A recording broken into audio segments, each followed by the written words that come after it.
¿Y qué pasa? Ajá, ¿y si la culpa no es de la vaca? Porque pasaste por un divorcio muy fuerte.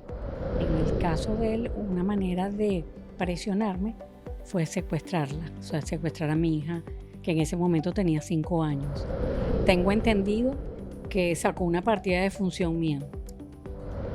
Pasas por otro proceso y el miedo, no solamente de que allanaran tu casa, sino que a tu hija se la pudieran llevar detenida, presa. Ella tenía un momento depresivo terrible en Colombia. Nos vimos obligados a emigrar y, y creo que mi vida no volverá a ser la misma No, nunca, jamás. jamás. Prefiero hoy en día cambiar la palabra culpa por responsabilidad. Todo eso que viviste, que fue terrible, ¿de qué manera te ha ayudado a acompañar mejor a tantas personas que hoy se sienten perdidas? Tu circunstancia puede ser terrible, pero tú eliges cómo vivirla.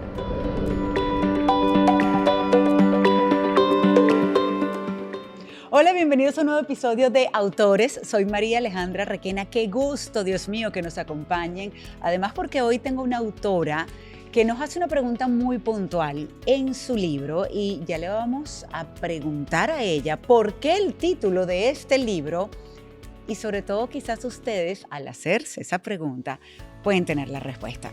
La pregunta es: ¿y si la culpa no es de la vaca? Ay, Dios mío, ¿de quién es la culpa entonces? Está con nosotros Yanis González, autora de este libro. Gracias por acompañarnos. Me encanta este título. Cuéntanos, por favor, sobre el libro, por qué este título y sobre todo porque creo que tiene que ver mucho también con la responsabilidad de la vida que debemos asumir, la que estamos viviendo. Así es, así es. Bueno, fíjate que ya hace varios años yo estaba haciendo mi certificación como life coach y digamos que desde el punto de vista académico había que entregar un proyecto, bien fuese un libro o una conferencia. Yo me fui por el libro porque a través del libro puedes llegar a muchas más personas. Claro. No te limita la parte geográfica y además con el libro puedo hacer muchas conferencias, ¿no?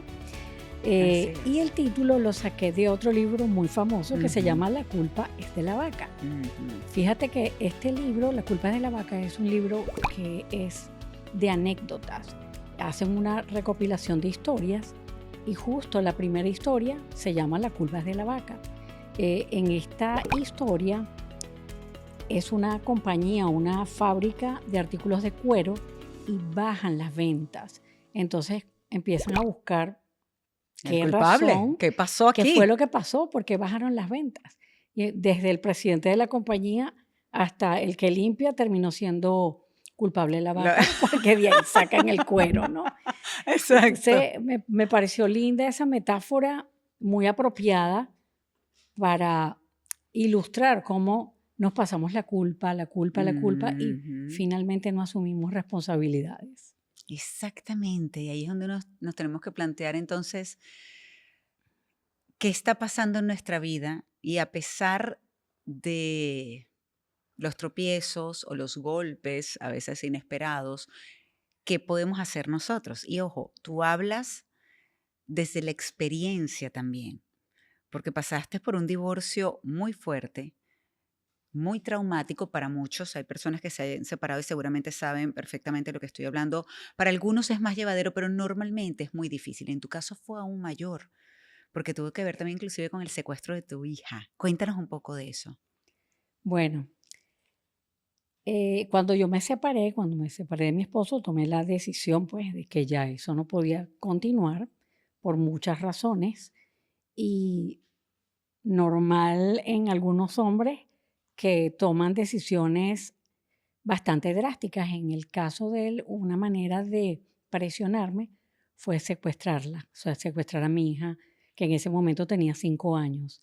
Y cuando eso ocurrió, estaba mi otra hija pequeña y yo no podía dejar de ser mamá y tenía que resolver. Pero ¿y qué fue lo que pasó? ¿Se la llevó para dónde? ¿Cómo la Yo, secuestró? yo estaba en Venezuela y él se la llevó a España. Yo no tenía idea dónde estaba. No tenía ni la menor idea dónde estaba y Me tocó tocar muchas puertas, me tocó ir de tribunal en tribunal, fiscalía a fiscalía, Claro. y sin dejar de trabajar, sin dejar de ser mamá, con el corazón chiquitico, pero siempre buscando las opciones para que ella regresara. Qué angustia. Y finalmente regresó, Ay, qué que bueno. regresó y ¿Es la hija que te acompaña aquí hoy? sí, es ella, ¡Ah, qué bueno! es ella. ¿Cuánto tiempo después? Bueno, ya tenía 5 años, ya tiene 30. Imagínate. ¿Y cuánto tiempo estuvo en España? 1 mes y 2 días. Eterno para Un una mes y 2 mamá. días, exactamente, que se hicieron eternos. Pero bueno, finalmente con mucha entereza, con el apoyo de mi familia, de toda mi familia, mi papá fue crucial en ese proceso, que en paz descanse, pero él me sostuvo muchísimo. ¿Qué importancia tener, yo les llamo gente luminosa en tu vida? En esas personas en las que te puedes apoyar, que sabes que puedes confiar y que están allí para ti. En este Ujú. caso fue tu familia. Pero no fue lo único que pasaste. Estando en Venezuela, precisamente toda esta parte política, inclusive tengo entendido que tu casa fue allanada. Sí. ¿Cómo fue eso? Bueno, todos participamos de alguna manera en las protestas, los más jóvenes, incluyendo a mi hija y mi otra hija pequeña y el hijo de mi esposo, porque me volví a casar. Ellos participaron muchísimo en las protestas y debido a eso, en la zona donde vivíamos, hubo bastantes protestas. Yo vivía en Maracay, se llama Calicanto, no sé si te Ujú, suena, claro. y en esa zona, en una de las protestas mataron a un guardia nacional y empezaron a allanar todas las casas de la zona, entre ellas la mía. Pero yo no me imaginé que me iba a tocar a mí porque empezaron a allanar las casas y la mía fue como una semana después de todo. Cuando llegaron a mi casa fue así como una sorpresa, Claro, pero pensaste que ya se habían terminado los exacto, allanamientos en las otras casas o sí, en la zona. en la zona. Bueno, nos tocó a nosotros y también fue una cosa muy, muy difícil. De allí, pues, ella tenía, mi hija, una orden de arresto, no en ese momento, pero poco a poco vino ¿Tu la hija orden, mayor o tu hija menor? ella, la mayor, vino la orden de arresto y me tocó sacarla. Le dije en contra de su voluntad, ella te lo puede corroborar. La saqué de Venezuela vía terrestre por Colombia. Y bueno, gracias a que ella vino, nosotros vinimos después. Pero fue un proceso bien duro, bien difícil. Fue, yo creo que el año más difícil de mi vida. A ver, pasaste por un divorcio terrible, una separación terrible con el secuestro de tu hija. ¿Cómo lograste que volviera, por cierto, después de un mes y un día? Bueno, fue increíble porque toqué muchas puertas, como te dije Ajá. anteriormente, y hubo una fiscal que me escuchó. Y era una señora mayor, recuerdo, y ella me dijo, no te preocupes que yo te voy a ayudar con esto. Y también había un general de la DICIP en aquella época, que no recuerdo su nombre, pero la fiscal ordenó que hablaran, o sea, amenazaron a la familia de mi esposo, de mi ex esposo, le dijeron que si no colaboraban, iban a allanar su casa. Y eso fue como que la gota que derramó el vaso. Ellos le dio como una semana, era un miércoles, recuerdo, y le dijo, si de aquí al otro miércoles no aparece, vamos a allanar su casa. El lunes llegó a Venezuela. Llegó vía Funcionó Maiquetía, la presión, funcionó la gracias a presión. Dios, porque además en dado caso la sacó ilegalmente, porque tenía que Ilegalmente. tener permiso de papá y mamá para Y poder no salir, vino. una notariado, un documento notarizado, si lo Sí. llevamos al español de aquí de Estados Unidos, ¿no? Pero la sacó ilegalmente. Ilegalmente, tengo entendido que sacó una partida de función mía. ¡Ah, Dios mío! Cuando tú crees que Increíble. hay cosas que no se pueden, tú dices, wow.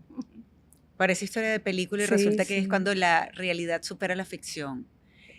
Y ya después, años más tarde, pasas por otro proceso y el miedo, no solamente de que allanaran tu casa, sino que a tu hija se la pudieran llevar detenida, presa. Y asumiste la responsabilidad en ese momento de tu vida, de lo que estaba pasando y en contra de su voluntad, en contra de su La voluntad, sacaste, pero por su bien, por su por su seguridad, seguridad. por su vida. Claro. Ella hoy lo agradece, pero en ese momento no quería. De hecho, de verdad que para ella también fue muy duro. Cuando estuvimos en Colombia, estuvimos unos días en Colombia y ella tenía un momento depresivo terrible en Colombia. No quería ni pararse de la cama. Yo le decía, ven, vamos a dar una vuelta. No, no quiero. Claro. Pero bueno, también son cosas que te enriquecen. O sea, yo hoy lo veo así. Obviamente, cuando estás pasando por esas situaciones son duras, te duele todo. Claro. Pero cuando tú lo ves en retrospectiva, dices, wow, esto no me mató, soy más fuerte hoy. Exactamente, en el momento no entiendes ni por qué te está pasando, no puedes creer que sea eso lo que te esté pasando, pero depende cómo lo asumas, la actitud y lo que intentes al menos hacer para estar mejor. Luego, cuando te das cuenta, dices, bueno, hice lo correcto. Tu mamá hizo lo correcto. Pero para ti ha tenido que ser muy duro, porque ver los reproches, verla como estás diciendo, casi que al borde de la depresión, sin ganas de nada, molesta, esa rabia contigo también, con la situación, porque en realidad allí sí no, ¿cómo hacemos para aplicar esto? Ahí era Exacto. complicado. Ahí era complicado. Era complicado porque sí había unos factores que eran responsables de esa decisión que tuviste que tomar. Pero sin embargo, pues lo único que podías controlar era tu vida, la responsabilidad de tu Claro. vida y la de ella en ese momento, que Y era la menor de de ella edad, en ese momento. que lo estabas haciendo por protegerla. Todo eso que viviste, que fue terrible, ¿de qué manera te ha ayudado a acompañar mejor a tantas personas que hoy se sienten perdidas? Bueno, fíjate que yo soy licenciada en Educación, Mención, Orientación. Esa fue la carrera que yo estudié en Venezuela. Y cuando llegué aquí, yo empecé a trabajar con mujeres adictas y alcohólicas. Y me certifiqué como es CRA, es Recovery Resident Administrator, administrador de casas de recuperación. Ok. Y a mí me gustó mucho lo que hacía y de hecho en ese momento agarré una certificación de Recovery Coach, pero yo sentía que como que le faltaba algo. Entonces fue cuando tomé la decisión de certificarme como Life Coach. Y yo dije, oye, yo esto lo he aplicado en cierta forma durante toda mi vida con mi trabajo, pero esto es más profundo, porque se trata de eso, de que tú aprendas a ser proactivo. Y ser proactivo es, o sea, las circunstancias pueden ser esta, no importa cualquiera que sea la circunstancia, pero tú tienes que tomar acción, tú tienes que tomar decisiones acertadas o no y asumir las consecuencias de esas decisiones. Y sonrío porque estoy leyendo algo que dice de la supervivencia a la proactividad. Se dice más fácil de lo que es en realidad, pero es una realidad. Es una realidad. No sé si conoces a Víctor Frank. Sí, claro. Obvio. En su libro hay una parte que a mí me marcó demasiado y es cuando están abriendo unas zanjas, que es invierno, y en medio de esa tragedia que estaban viviendo, en el momento que está saliendo el sol en las montañas nevadas, ellos hicieron como un break y se quedaron ese minuto viendo la salida del sol, contemplando la salida del sol en aquella circunstancia terrible. Y era así como el regalo de la vida que está saliendo el sol, ¿no? Y yo pienso que así es todo. Es así. Es así. O sea, tu circunstancia puede ser terrible, pero tú eliges cómo vivirla. Y tú eliges hacer esa pausa para mirar lo que está alrededor. Y lo digo, ojo, en mi caso es de la experiencia. Yo cuando estuve por ese dolor terrible después de la pérdida de quien fue mi compañero de vida y amor por cerca de 26 años, yo recuerdo perfectamente ese momento como en el libro, pero lo estaba viviendo en carne propia, en un momento que me volteé a recriminarle a Dios o a preguntarle una vez más el por qué, y vi un amanecer hermoso. Y ojo, mi reacción fue volver a bajar la mirada, la cabeza, todo, a seguir llorando. Y dije, no, esto tengo que verlo. Cuando uno se da cuenta de la grandeza, de que hay muchas cosas bonitas pasando a pesar de la oscuridad que puedas estar viviendo, es como un rayito de luz que entra a tu vida. Y definitivamente puedes pasar de la supervivencia a la proactividad. Y ahí en ese ejemplo sencillo de voltear la mirada a obligarme a verla otra vez, estaba siendo proactiva, estaba ayudándome de alguna forma y estaba asumiendo la responsabilidad de mi vida. Que ese es el problema. Muchas veces ponemos la responsabilidad en otros, en la vaca. En la vaca. ¿Y qué pasa? Ajá, y si la culpa no es de la vaca, ¿qué podemos hacer entonces cuando vemos adentro? Lo que pasa es que mucha gente no quiere ver adentro. Y hay otra cosa que me llama la atención, porque tú hablas de la culpa, también de soltar la culpa. ¿Te sentías culpable por qué? Bueno, al principio me sentía culpable por lo que le estaba pasando a ella. Me sentía culpable porque pensé, no la cuidé lo suficiente y se metió en este problema, ¿no? Pero en realidad... ¿Pero crees que lo hubieses podido evitar? Estoy segura que no. Estoy segura que no. Sí. Y prefiero hoy en día cambiar la palabra culpa por responsabilidad. Porque la culpa te quita energía, la culpa emocionalmente te da como un bajón, pero cuando eres responsable, cuando eres proactivo, buscas la manera de resolver. Y este es el tema del libro. Claro. O sea, buscar avanzar. O sea, no importa lo que te ocurra, tú puedes avanzar, puedes trazarte metas, puedes planificar, puedes ver los recursos con los que cuentas, los que tienes y los que no tienes que puedes crearlos, puedes aprender. Cuando yo llegué a este país había 1000 cosas que no sabía y he aprendido. Fíjate que eso es otra cosa.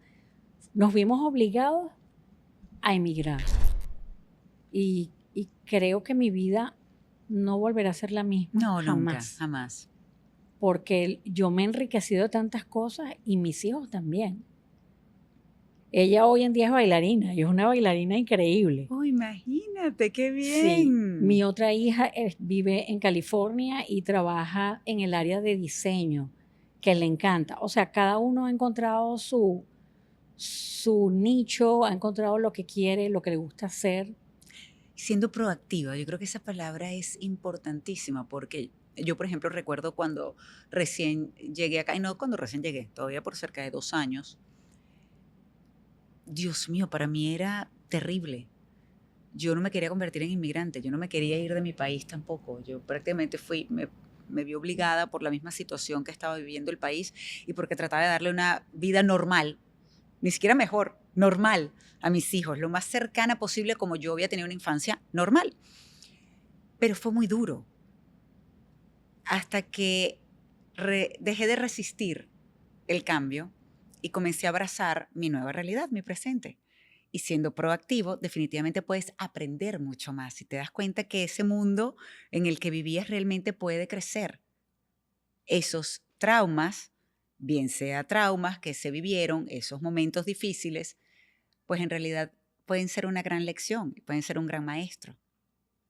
Sí. Pero si así lo eliges, si decides aprender de eso.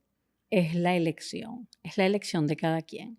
O sea, puedes quedarte en la culpa, puedes quedarte en la queja, en el victimismo, o puedes elegir cambiar, o sea, buscar qué es lo que sí se puede. Dentro de todo esto, dentro de la zanja de la nieve, puedes buscar ese solcito allá arriba y ver de qué manera... Que te va a dar un segundo aire. Claro. Ok, vamos, seguimos. Iluminas tu vida. ¿Cómo ha cambiado tu vida el coaching? Wow. Mira, yo me siento tan feliz, de verdad que sí. Yo me la paso dando talleres, tengo un canal de YouTube que me encanta. ¡Ay, qué bueno! Sí. ¿Cómo se llama el canal? Jenny's Life Coach. Muy bien. Sí. Tenemos un grupo de lectura los martes con un grupo de mujeres increíbles. Aprendemos las unas de las otras. Estamos leyendo un segundo libro. El primer libro fue el mío. El segundo libro se llama... Disculpa, tu vida te está esperando. Ah, me encanta ese. Sí, lo estamos leyendo ahorita. Ese libro es excelente para cualquier persona, por cierto, así como este, y si la culpa no es de la vaca. Son libros que te hacen reflexionar sobre tu propia vida y tus acciones, si eres proactivo o no. Sí, entonces me la paso en eso. Tengo un trabajo, un empleo, también me encanta. Trabajo en una agencia que trabaja con personas con problemas mentales. Yo allí soy supervisora de los que son los case managers, que son los trabajadores sociales. Ok. Entonces, bueno, combino las dos actividades Ojo, pero ese es un trabajo también muy difícil. y muy bonito, ¿sabes? Muy bonito porque es muy humano. ¿Qué ha sido lo más difícil de ese trabajo? Bueno, al principio aprender un poco de las enfermedades mentales, porque yo siempre trabajé en el área educativa y lo normal, pues Pero niños antes no se con... hablaba tampoco de Se salud hablaba un mental, muy poquito, en poquito. el caso de los niños hablamos de los niños con déficit de Claro. atención, los niños con autismo Ujú. y los niños con problemas de conducta, pero hoy en día conozco un poco más de cuáles pueden ser esos problemas de conducta. Y en aquel momento trabajábamos mucho con las familias. Ujú. Ahora vemos que hay que involucrar mucho más a la familia Claro. para poder ayudar a las personas. No importa si el afectado es un niño o es un adulto, porque el equipo de soporte Es es importantísimo, claro. importantísimo. Sí. Y lo que dices también ya es distinto, el enfoque cuando te das cuenta que hay, por ejemplo, problemas conductuales, tiene una razón, Mm. hay una raíz. Y normalmente ese apoyo familiar de la gente cercana es importantísimo. Como coach de vida, ¿recuerdas uno o dos casos que puedas compartir con nosotros de esos que uno dice, Dios mío, gracias, me ha llenado el corazón poder ayudar a tal persona? Sí, me tocó uno, fue una muchacha venezolana, por cierto. Ella era médico en Venezuela y estaba aquí tratando de sacar su certificado. Le faltaba presentar un examen para hacerse médico acá. Y también estaba en un proceso de divorcio y quería comprar una casa, ¿no? Entonces empecé el proceso con ella. El coaching no es para siempre y la idea es que no sea para Claro, siempre. que no crea una dependencia. Exacto, la idea es que tú trabajas con la persona y después de un número determinado de sesiones, tú la dejas ir. Ujú. Bueno, la dejé ir y ella estaba con su fecha de examen, tenía un montón de cosas ya en proyecto y algunas ya con fecha, ¿no? Y 6 meses después me mandó una foto con la llave de su casa que se había comprado. ¡Ay, qué Ya estaba que casi que lloraba. bueno! Eso fue una experiencia maravillosa para mí. Fue Increíble. increíble. Sobre todo cuando ves, imagino, no, desde mi punto de vista también, porque yo he podido acompañar a algunas personas que se sienten muy rotas, que piensan que no pueden. Y cuando te das cuenta todo lo que pueden lograr, la alegría es tan grande por esas Sí, personas, sí, ¿verdad? definitivamente, definitivamente. Y una segunda oportunidad fue una chica que ella tenía muchísimos problemas a nivel laboral. Ella, fíjate, todo fue online. Ella es mexicana, vivía en México en ese Ok. momento, creo que todavía vive en México, y una de las creencias limitantes que tenía era la edad. No es no es un secreto que ya cuando tú tienes más de 40 años, en muchos lugares es un problema conseguir empleo. Ujú. Sobre todo en nuestros países, Sí, tristemente, porque en Estados Unidos, en Europa, pero sobre todo acá, los años o la edad es sinónimo de experiencia. sí, En nuestros países, lamentablemente, lo ven como de vejez. sí. Entonces ella tenía algo así como 40 años y no conseguía empleo. Se dedicaba a hacer cosas en su casa, vendía ponqués y Ok. dulces y eso. Pero yo le decía, pero no te rindas, o sea, ¿qué es lo que tú quieres hacer? Y ella quería trabajar en el área administrativa porque esa había sido su experiencia. Y bueno, finalmente lo logró. Entonces para mí fue bien gratificante saber que a pesar de esas creencias que muchas veces tenemos que no se puede porque soy muy vieja o porque soy muy gorda o porque soy muy flaca o por lo que sea, O sea, sí se puede. Es que esos límites, lamentablemente, muchas veces nos los ponemos nosotros. Sí.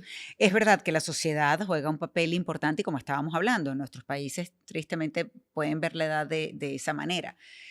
Pero la realidad es que también cuando nosotros nos creemos esos límites, estaba viendo en estos días y de hecho Camila, una amiga en su podcast, entrevistó a una persona, un ingeniero, un señor que empezó, si no me equivoco, no recuerdo la edad exacta, si es 74 o 76 años o 78 años, no recuerdo, pero está por allí y se reinventó a esa edad.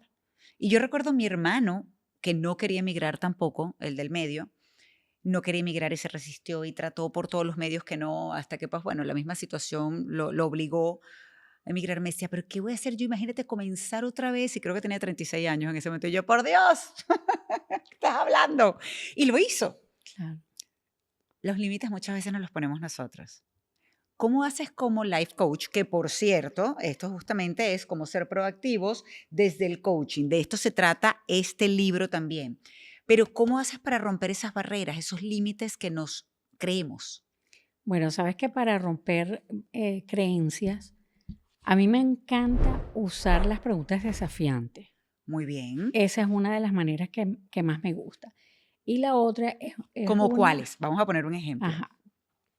Tienes 40 años, soy muy vieja. ¿Según quién? Exacto. Según quién eres muy vieja. A veces soy un poquito más radical. Yo tengo 61. Cosas así como, ¿de qué me estás hablando, no? Pero eso no es ser radical, eso es decir la verdad, Sí, eso es lo bueno. Y a veces se necesitan sí, que le digan a uno esas verdades claro, para, ¿sabes? Hacer ese clic y decir, es verdad. sí. No voy a conseguir jamás trabajo.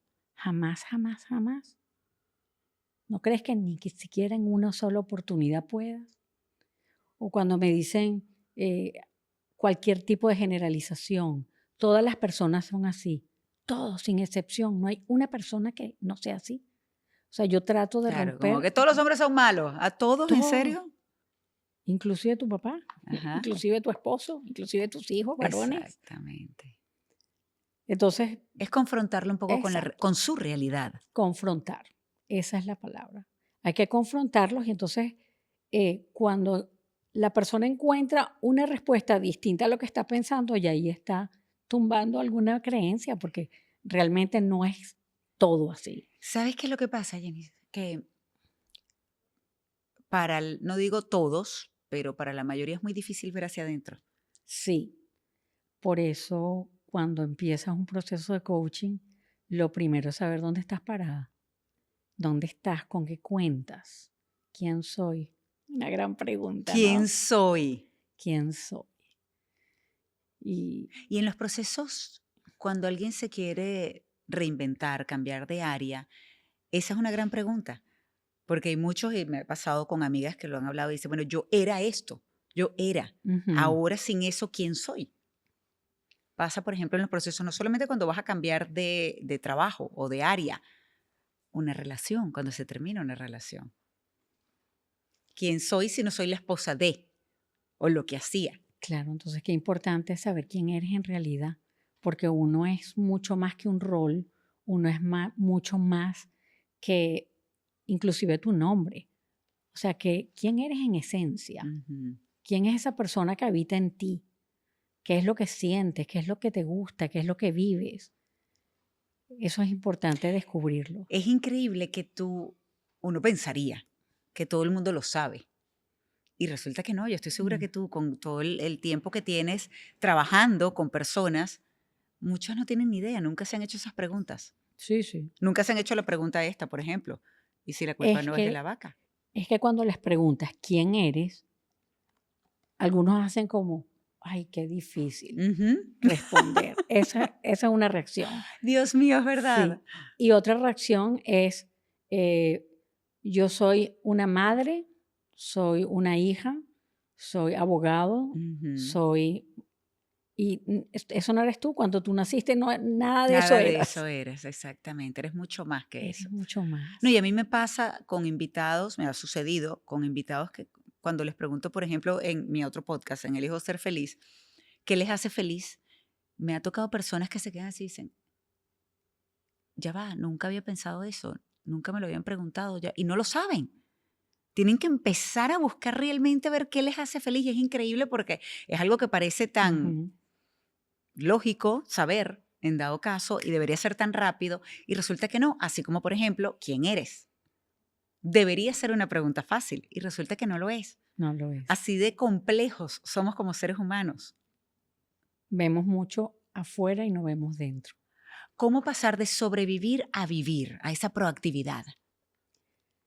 Bueno, primero, como te dije, hay que ver adentro. Adentro. Hay que descubrir Correcto. quién eres.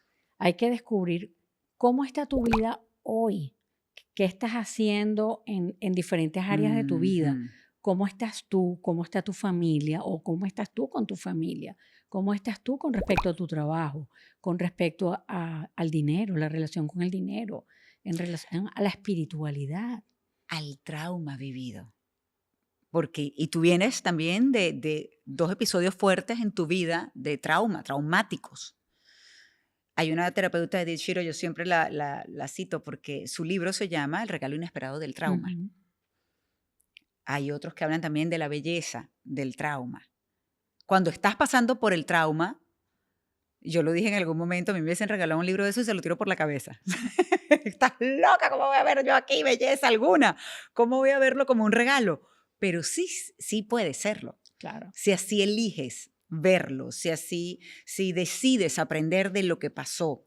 ¿Cómo ver la belleza después de un trauma? O por ejemplo, con las personas que has ayudado en el momento, ¿cómo logras que se den cuenta, que puedan romper esa barrera? Bueno, primero tienes que estar bien contigo mismo. Esa es la regla número 1. Si tú estás bien contigo misma, todo a tu alrededor cambia. Pero ¿qué pasa cuando no estás bien contigo tampoco? Cuando te sientes muy rota. ¿Por dónde comienzas, por ejemplo, a ayudarlas? Cuando yo me siento muy rota. No, cuando otra persona viene a ti y se siente muy rota, ¿cómo comienzas tú a ayudarla? Bueno, con esa evaluación inicial para ver dónde está. Claro. Eso es lo primero. Fíjate que vas a ver en el libro, hay una herramienta, se llama la flor de la vida. Ah, qué se bonito. parece al círculo, a la rueda de la vida. A la rueda de la vida, pero después de hacer su evaluación, porque ellos mismos dicen, le ponen un puntaje a cada área, y después de ciertas preguntas, ellos construyen una frase, y esa frase sale de ellos. Entonces yo les digo, ok, dime qué escribiste. Yo soy un ser humano fantástico. Vamos a decir que eso fue lo que dijeron. Entonces lo leen, yo soy, y se quedan así como, yo soy un ser humano fantástico. Ellos mismos descubren, porque salió de ellos, y eso los conecta con una motivación que viene de ellos mismos. Entonces tú tienes que ver la cara, cómo cambia. Claro. Cómo cambia.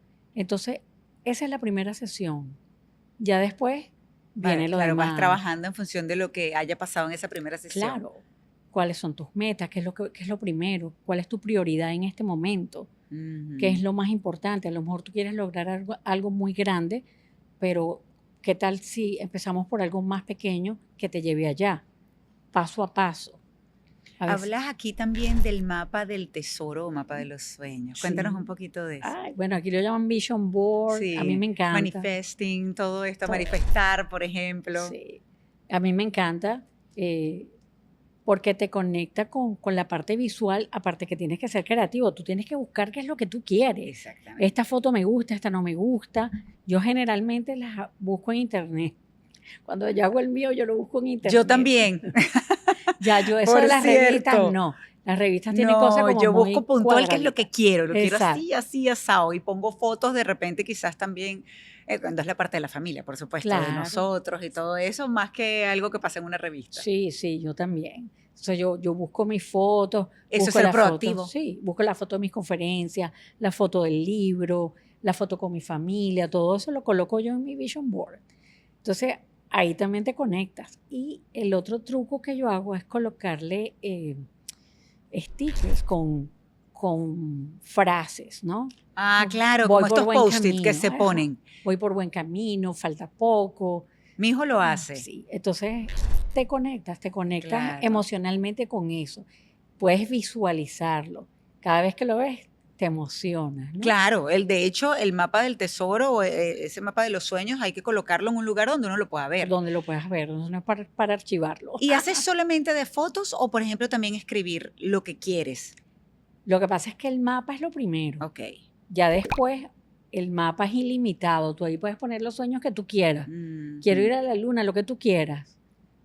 Pero después de eso viene la otra parte que digamos que es la parte más logística, más de planificación. Claro. O sea, ¿cuáles son esas metas? Esos pasos a seguir, Ajá. entonces, para Esa lograrlo. meta que tiene que ser smart, que tiene que ser específica, realista, Claro. medible, Sí, eso es como yo digo, hay gente todo. que yo le digo, mira, sí, está bien, ajá, qué chévere, yo elijo ser feliz y me siento aquí con el teléfono o ¿sabes? A revisar redes. No. Así Yo elijo no ser funciona. feliz y doy los pasos, yo acciono Claro. para lograr lo que quiero. Y con eso parece mentira, y además eso está comprobado también por la neurociencia y cómo activan el cerebro y todo cambia. Yo recuerdo que yo, por ejemplo, cambié la clave de mi computadora en aquel momento, en el momento más oscuro de mi vida, por donde me sentía, en el lugar donde estaba emocionalmente, y yo la cambié por voy a estar bien. Y yo cada vez que ponía ese voy a estar bien, por supuesto lloraba porque sabía que no estaba bien, pero esa era mi meta. Entonces lo que estás diciendo es visualizarlo pero con acción y comenzar a dar los pasos realmente para lograrlo. De eso se trata también el coaching y cómo tú ayudas a todas las personas. Claro. Hay que elegir los pasos. Ajá. Tú primero cultivas el ser, pero luego, ¿cuál es el hacer? ¿Qué es lo que vas a hacer? El paso a paso. O sea, si mi plan es viajar a Italia, bueno, ¿qué es lo que tengo? No tengo pasaporte. Primer paso. Déjame averiguar qué es lo que necesito para tener mi pasaporte. ¿Cuánto dinero necesito para? ¿Qué lugares puedo visitar? ¿Con cuánto cuento? O sea, ir haciendo ese paso a paso de todo lo que necesito para finalmente llegar hasta allá. Claro. Porque si me siento aquí... ¿Es así? No. Voy a esperar voy a ir a Italia algún día. Ajá, como dicen, que Dios proveerá, sí, pero ¿qué estás haciendo tú para que te ayude? Claro. También, para que eso pase. Y la creatividad es fantástica, pero la creatividad funciona cuando estás trabajando, o sea, cuando estás en eso, claro. Cuando estás creando.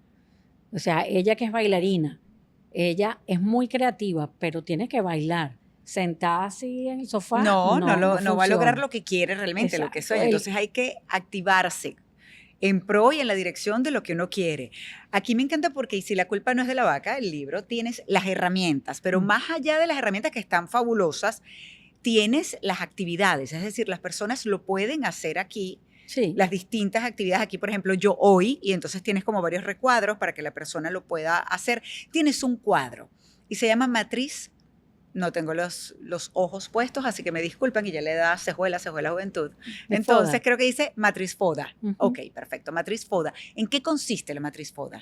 Ok, la matriz FODA es muy conocida, es amenazas, debilidades, amenazas, fortaleza, fortaleza, oportunidades, debilidades y amenazas. Pero esta particularmente está dividida en las áreas de la flor. ¿Ok? Entonces, ¿cuáles son tus fortalezas? Claro, aquí pones... Yo como yo. Ajá, exacto. Yo, tus fortalezas, las oportunidades, las debilidades y las amenazas. Pero también lo haces con familia, con relaciones personales, educación, trabajo, la parte espiritual, finanzas, todas las áreas. Todas las áreas. Porque qué bueno. A veces nos enfocamos en algo solamente. Mi fortaleza, soy muy creativa. Pero eso a nivel laboral, a nivel de educación, a nivel de finanzas, ¿en qué área eres tan creativa? Y aquí te obliga con este recuadro a pensarlo realmente, sí. A ir adentro y a tratar de ser lo más honesta posible, por supuesto, para que esto además pueda funcionar. Sí, eso es para hacerlo solo. Sin embargo, te cuento una experiencia que tuve con una cliente que ella estaba un poquito cerrada y no entendía. No, yo quiero que tú me lo expliques porque no sé. Entonces, bueno, escribe allí. ¿Cuáles son tus fortalezas en el área X? ¿No? Entonces yo escribiendo. ¿Cuáles son tus amenazas? ¿Cuáles son tus oportunidades? Entonces, hubo en la parte laboral, que cuando hablaba de debilidades, empezaba justamente a culpar a los otros. Entonces yo le digo, las debilidades son tuyas, no son de los otros. ¿Cuáles son tus debilidades en el área laboral. Y ella hizo, claro. Es más fácil culpar, es más fácil ir afuera. Sí, entonces o sea, fue como una reflexión que ella hizo profunda, claro. Y se sonrió. Un despertar, claro. Y yo le digo, conmigo la cosa ya ¿por qué te ríes? Porque ya estoy entendiendo. Y es eso, es entender que en realidad la responsabilidad es tuya, es tu vida y tienes que asumir las riendas de tu vida, a pesar de lo que pueda estar pasando afuera. Claro. Eso es lo más difícil de enfrentar muchas veces para algunas personas. Claro, es lo más difícil y en alguna oportunidad todos hemos estado allí, en la parte del victimismo, del culpar a otro, de ser un poco, es una expresión un poco común, pero no me agrada tanto, pero la voy a decir para ilustrarlo. Somos a veces como una nubecita gris. Ay, sí. Entonces, vamos a salir de la nubecita gris, vamos a darle luz a la nubecita para que no sea gris, para que sea blanca, radiante y hermosa. Y eso depende nada más de nosotros. Porque por mucho que otros vengan a querer pintarla de gris, si nosotros lo permitimos o no buscamos de cambiar eso, va a quedarse gris. Y el lenguaje es muy importante. El lenguaje que utilizas. Entonces, cuando te das cuenta de lo que estás diciendo y de lo que te estás diciendo. ¿Cómo te hablas? Es importante, porque cualquier persona puede decirme lo que sea, pero ¿cómo lo interpreto yo? Lo interpreto como me está haciendo la vida cuadritos. O yo le estoy permitiendo que me haga la vida cuadritos. Hay un buen ejercicio de reflexión y es sencillamente pensar también. ¿Le hablarías a alguien que quieres muchísimo como te hablas a ti? Y la verdad es que no. Normalmente somos muy duros y muy crudos con nosotros mismos y lo peor es que no queremos tampoco ir adentro a tratar de ver en realidad qué es lo que pasa para comenzar a ser proactivos con la vida y dar los pasos para eso que queremos y cómo queremos sentirnos, sobre todo, porque ahí parte todo, ¿no? Es estar mejor, sentirnos mejor. Sentirnos mejor. Exactamente. Por eso me gusta este otro libro que estábamos leyendo con el grupo. Porque habla mucho de la parte energética, ¿no? Entonces, ¿cómo te sientes? ¿Cómo lo sientes? La parte emocional es importante, no para limitar las emociones o no voy a llorar, no, llora, pero no te quedes ahí. O sea, entiende lo que estás sintiendo, reconoce lo que estás sintiendo. Cuando todo esto que nos ocurrió, yo estaba destrozada. Claro, ¿cómo no? Yo estaba destrozada. Yo me acuerdo que la única vez en mi vida que un psiquiatra fue en esa oportunidad. Y yo no había tenido la oportunidad de hablarlo con franqueza porque estaba como aguantando. O sea, tengo que ser fuerte. Tengo que ser fuerte. El día que fui a la psiquiatra, yo no me acuerdo qué me preguntó, porque si me lo preguntas, no me acuerdo. Ella me hizo una pregunta. Y eso fue suficiente. Y mi respuesta fue empezar a llorar. Claro. Yo no sé cuánto tiempo lloré, pero yo sé que yo lloré, o sea, era un mar de lágrimas. Y eso es necesario hacerlo muchas veces. Además que son emociones, somos humanos. Somos humanos. Ella me dijo, llora, necesitabas llorar. Sí, entonces, a veces tratamos de ser muy fuertes para los demás y por uno y no siempre se puede. Claro. Entonces, qué importante, abraza tu emoción, pero claro. Eso sí, no te quedes ahí. O sea, sigue adelante. Llora lo que tengas que llorar, ríe lo que tengas que reír. Exacto. Moléstate de la manera adecuada, pero también respira para que no hagas tonterías, para que no digas tonterías de las que después te puedes arrepentir. Exactamente. Entonces, abraza todo eso y sigue adelante, porque la vida es una y simplemente hay que vivirla. La vida es hermosa. Y definitivamente una de las preguntas, la vida es hermosa, es un milagro y el poder estar acá, compartir contigo esta conversación, de verdad que te lo agradezco muchísimo. Ay, a ti. Y porque esta pregunta, el título de tu libro definitivamente nos hace reflexionar y es eso, ¿y si la culpa no es de la vaca? Ajá. Entonces, una pregunta que no todo el mundo se quiere hacer, pero que deberíamos hacer todos. Muchísimas gracias por acompañarnos. ¿Lo podemos conseguir dónde? Está en Amazon. Perfecto. Está en la versión impresa, está en la versión Kindle también. También me pueden contactar a mí, yo tengo siempre en mi casa. Claro. No importa dónde lo compres, si lo compras en Amazon o me lo compras a mí, yo les ofrezco que si van de parte de María Alejandra, seguramente les voy a hacer su primera sesión de serio? coaching gratis. No, Sí. no puede ser. Eso está maravilloso. María Alejandra, escriban, me mandan el mensaje María Alejandra. Para que tenga su primera sesión de coaching gratis. Sí. Ay, tan bella. Gracias. Gracias, gracias. Ya lo saben. Entonces, igual van a tener toda la información en la descripción de este episodio. Ya saben dónde conseguir el libro también. Y gracias nuevamente también a ustedes por acompañarnos en un nuevo episodio de Autores. Será hasta la próxima oportunidad.